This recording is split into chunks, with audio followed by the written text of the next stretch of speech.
네, 하나님을 아는 것이 우리의 힘입니다. 한 주간도 평안하셨습니까?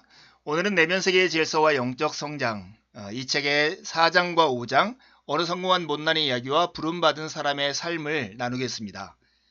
여러분, 우리가 내면 세계 질서를 잡기 위해서 5가지 주요 주제를 다루는데 이것은 동기부여에 관한 내용입니다. 결국 우리의 삶을 움직이게 하는 게 무엇인가 하는 것입니다. 어떤 사람은 충동에 이끌려서 쫓겨다니는 삶을 살고 어떤 이는 소명에 이끌려서 부름받은 삶을 사는 사람들이 있습니다. 여러분은 어느 편이십니까? 우리가 지난주에 쫓겨다니는 사람의 8가지 증상을 살펴보았죠.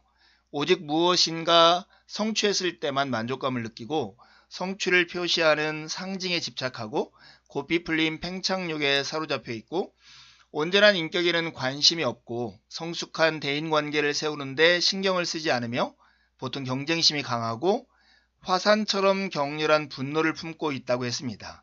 이런 사람은 대체로 비정상적으로 바쁘고 노는 것을 싫어하는 영적인 예배를 피하는 사람들이었습니다.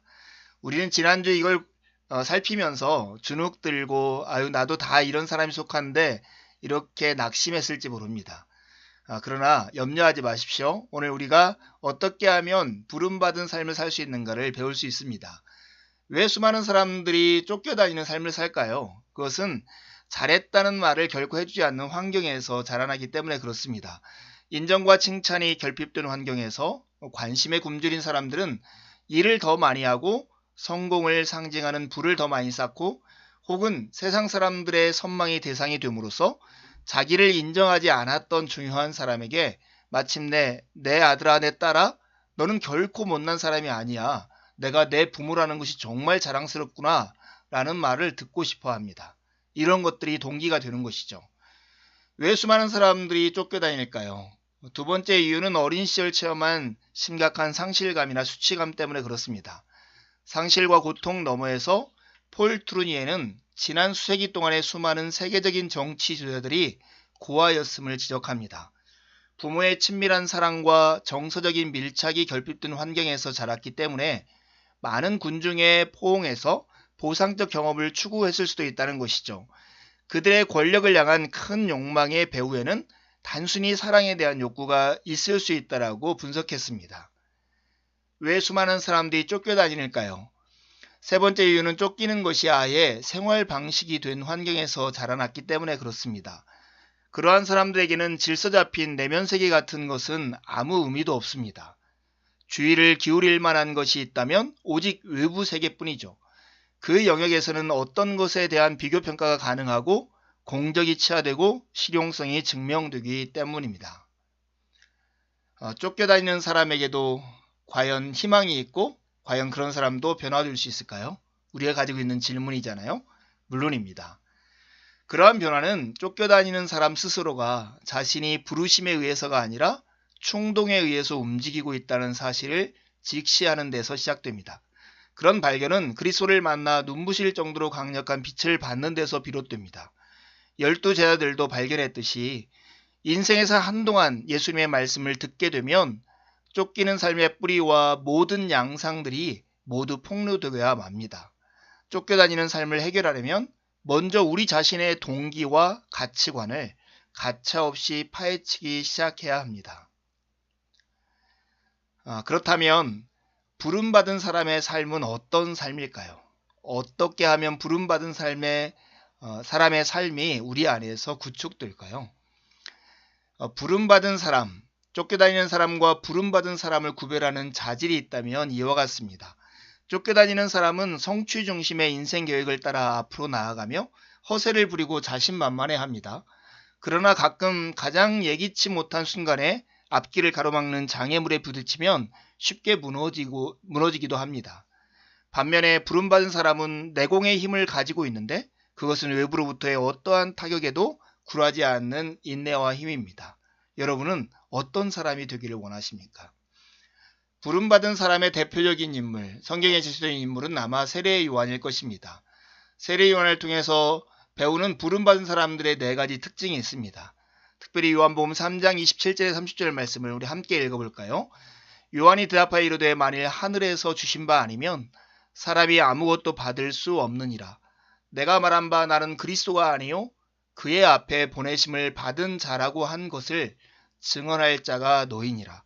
신부를 취하는 자는 신랑이나 서서 신랑의 음성을 듣는 친구가 크게 기뻐하나니 나는 이러한 기쁨으로 충만하노라.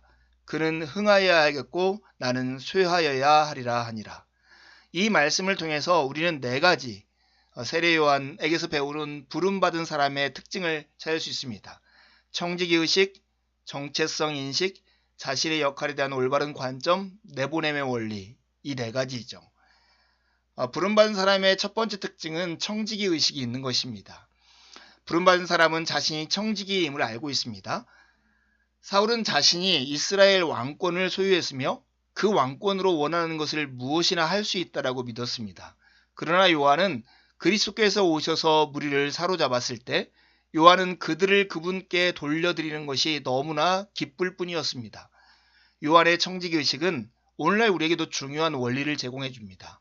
요한에게 군중에 해당하는 것이 우리에게는 직업이나 재산, 타고난 재능, 영적 은사, 건강 등일 수 있습니다. 그렇다면 이런 것들은 우리의 소유물인가? 아니면 그것들을 우리에게 주신 분의 이름으로 관리할 대상인가? 우리는 이 질문 앞에 서야 하는 것이죠. 부름받은 사람의 두 번째 특징은 정체성 인식인데요. 부름받은 사람은 자신이 누구인지를 정확히 알고 있습니다.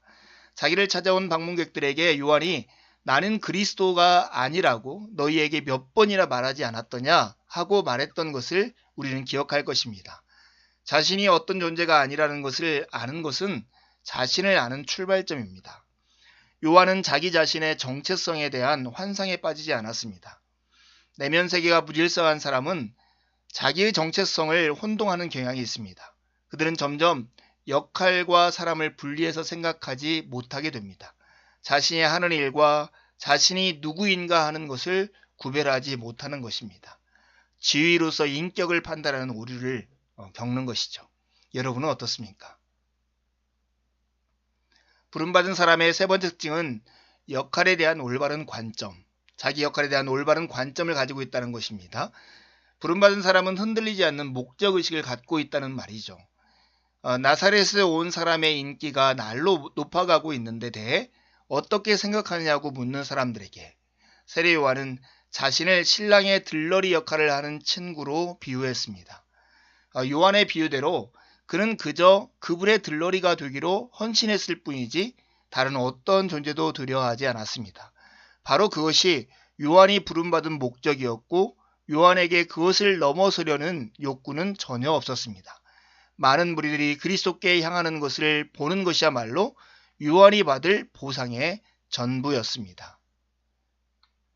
부름받은 사람의 네 번째 특징은 내보냄의 원리입니다. 부름받은 사람은 굳은 헌신을 몸소 실천합니다.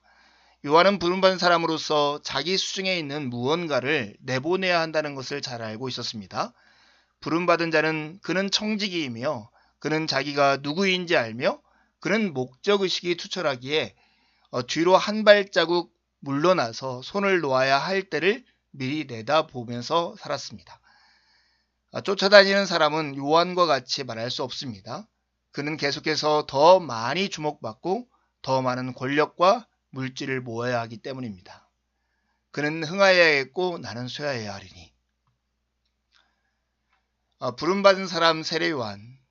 우리가 특별히 추구해야 할 것은 세례 요한의 남다른 기쁨입니다.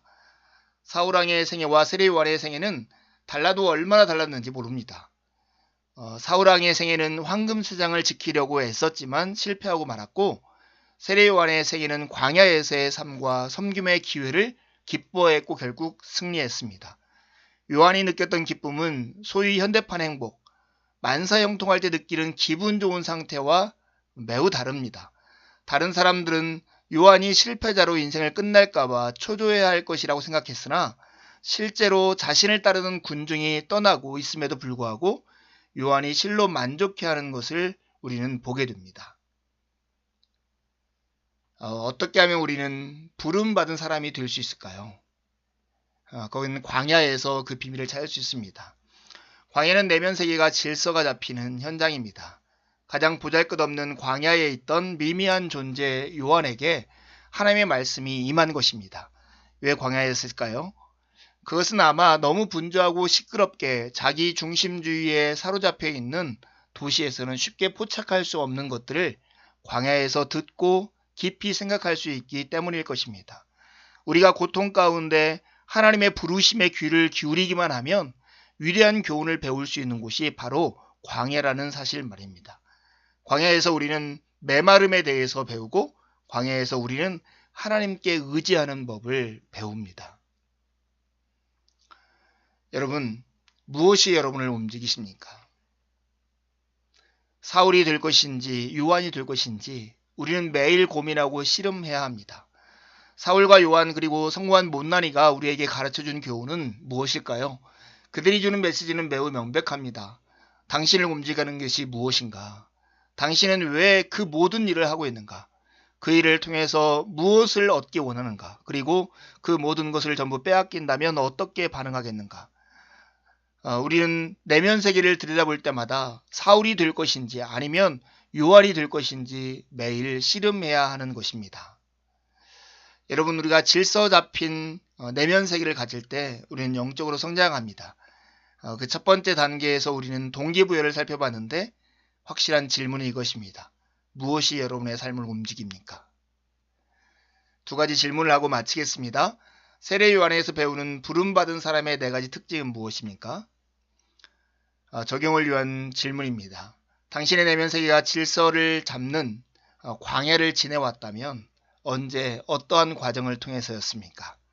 한 주간도 주님의 은혜로 살고 복된 주일에 함께 만난 하나님을 예배하시죠. 감사합니다.